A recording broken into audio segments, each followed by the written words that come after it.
நாங்கள் முறையாக அறவழியில் சட்டத்தால் அனுமதிக்கப்பட்ட உண்ணாவிரத போராட்டத்தை நாங்கள் நடத்த போகிறோம்.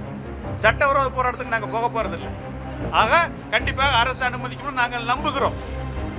நம்பாட்டியும் நீதிமன்றம் போய் அதுக்குரிய பாதுகாப்பு வாங்கி அங்கேயே போராட்டத்தை நடத்துவோம், தொடருவோம். அரசே மறுத்தாலும் எங்களுடைய அறவழி போராட்டம் கோரிக்கை நிறைவேற வரைக்கும் சென்னையில் இருப்போம். யாரும் களைய மாட்டோம். இந்த முறை அரசு எங்களை எந்த காரணத்தையும் சொல்லி ஏமாற்ற முடியாது.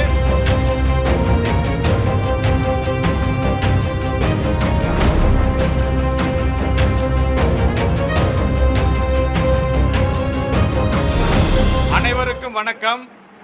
இன்று திருச்சி மாநகரில் தமிழ்நாட்டிலிருந்து மாண்புமிகு தமிழ்நாடு முதல்வர் அவர்கள் சி ஜோசப் விஜய் அவர்கள் விவசாயிகளுக்கு தேர்தல் காலத்தில் அளித்த வாக்குறுதிப்படி, உத்தரவாதத்தின்படி கூட்டுறவு பயிர்க்கடன்களை தள்ளுபடி செய்யாததை கண்டித்தும் வாக்குறுதிப்படி நிறைவேற்றி கோருவதற்காக அடுத்த கட்ட போராட்டத்தை முன்னெடுப்பதற்காக தமிழ்நாட்டில் இருக்கக்கூடிய தமிழக விவசாயிகள் பாதுகாப்பு சங்கம், உழவர் உரிமை இயக்கம், தேசிய தென்னிந்திய நதிகள் இணைப்பு சங்கம், காவிரி வைகை குண்டாறு பாசன விவசாயிகள் கூட்டமைப்பு, தமிழ்நாடு விவசாயிகள் சங்கம், காவிரி டெல்டா பாசன விவசாய சங்கங்களின் கூட்டமைப்பு, கிசான் மஸ்தூர் மோர்ச்சா, தமிழ்நாடு கல் இயக்கம், தமிழ்நாடு வைகை விவசாயிகள் சங்கம், திருச்சி மாவட்ட விவசாயிகள் சங்கம், உழவர் பெருந்தலைவர் நாராயணசாமி நாயுடுவின் விவசாயிகள் சங்கம், international social workers council, Tamil Nadu விவசாயிகள் சங்கம் சிபிஎம், இளம் விவசாயிகள் சங்கம், கான் சாஹிப் வாய்க்கால் பாசன விவசாயிகள் சங்கம் ஆகிய 15 அமைப்புகளிலிருந்து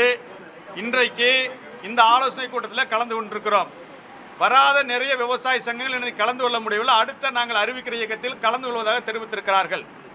மாண்புமிகு முதல்வர் அவர்கள் அறிவித்த வாக்குறுதிப்படி, உத்தரவாதத்தின்படி விவசாயிகளுக்கு முழுமையாக பயிர்க்கடன்களை தள்ளுபடி செய்ய கோரி வருகிற செப்டம்பர் 1ஆம் தேதி சென்னையில் எழும்பூர் ராஜரத்னம் விளையாட்டு அரங்கத்தின் முன்பு கோரிக்கை நிறைவேறும் வரை எங்கள் அனைவருடைய கூட்டு ஒருங்கிணைப்பில் காலவரையற்ற உண்ணாவிரத போராட்டம் தொடங்கும் என்பதை இந்த கூட்டத்தின் வாயிலாக நாங்கள் தெரிவித்துக் கொள்கிறோம்.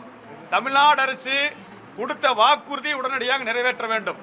விவசாயிகளுக்கு 5000 தாரேன், 35,000 தாரேன், 75,000 தாரேன்னு சொல்லி இந்த பிச்சை போடுகிற அணுகுமுறை என்பது வன்மையாக கண்டிக்கத்தக்கது. எம்எல்ஏக்கு கார் வாங்குறதுக்கு காசு இருக்கு, 1 லட்ச ரூபா டீசலை கொடுக்கிற காசு இருக்கு. அரசாங்கம் வாங்குற எந்த கடனையுமே நிறுத்தல. ஆனா விவசாயிகளுக்கு மட்டும் கடன் தள்ளுபடி பண்ண சொன்னா நிதி நெருக்கடின்னு சொல்றாங்க. நாங்க எல்லா சங்கங்களும் ஒருங்கிணைந்து மிக தெளிவாக வலியுறுத்தினோம். தேவையில்லாத திட்டங்களை, விவசாயிகளுக்கு கார்பரேட்டுகள் பயணிக்கூடிய திட்டங்களை நிறுத்திட்டு அந்த தொகையை எடுத்து கடன் தள்ளுபடி சொன்னோம். அதையும் அவர்கள் செய்யவில்லை. தொடர்ச்சியாக ஒரு சில அதிகாரிகளுடைய தவறான வழிகாட்டுதலில் இந்த அரசு இயங்குவதால் இந்த சோதனை நிகழ்கிறது என்பதை இந்த கூட்டம் உண்மையாக நம்புகிறது. எனவே முதல்வர் அவர்கள் உடனடியாக விவசாயிகளுக்கு அளித்த வாக்கு நிறைவேற்ற வேண்டும். இல்லைனா சென்னையை விட்டு கிளம்ப மாட்டோம். கோரிக்கை நிறைவேறும் வரை அமைதியாக அறவழியில் சென்னையில் காலவற்ற உண்ணாவிரதம் நடக்கும், காத்திருப்பு போராட்டம் நடக்கும்.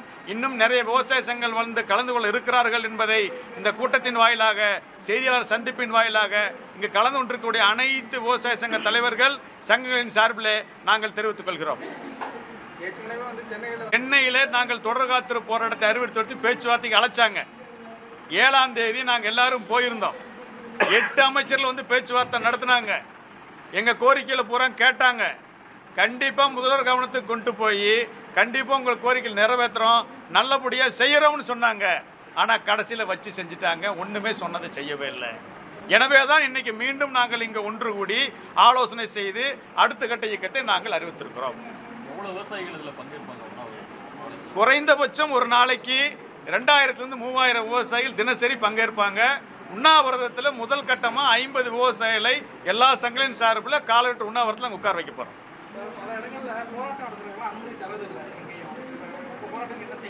நாங்க சென்னையில் போராட்டத்துக்குன்னு ஒதுக்கப்பட்ட எழும்பூர் ராஜரத்னம் ஸ்டேடியத்துக்கிட்ட தான் போக போறோம்.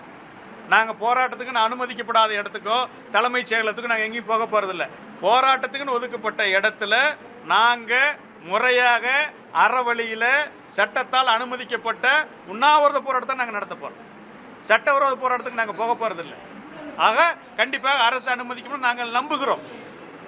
நம்பாட்டியும் நீதிமன்றம் போய் அதுக்குரிய பாதுகாப்பு வாங்கி அங்கேயே போராட்டத்தை நடத்துவோம், தொடருவோம். அரசே மறுத்தாலும் எங்களுடைய அறவழி போராட்டம் கோரிக்கை நிறைவேற வரைக்கும் சென்னையில் இருப்போம், யாரும் களைய மாட்டோம். இந்த முறை அரசு எங்களை எந்த காரணத்தையும் சொல்லி ஏமாற்ற முடியாது, வாய்தா வாங்க முடியாது, தவணை சொல்ல முடியாது, அப்படி இப்படின்னு போக்கு காட்ட முடியாது. இந்த சட்டமன்ற கூட்டத்தொடரிலேயே நாங்கள் போகிறதுக்குள்ள உங்கள் கோரிக்கை நிறைவேற்றப்படுதுன்னு பணத்தை ஒதுக்கி அறிவிச்சா உண்டு, இல்லாட்டி எங்கள் போராட்டம் உறுதியாக தொடரும். வெற்றி பெறும் வரை போராடுவோம்.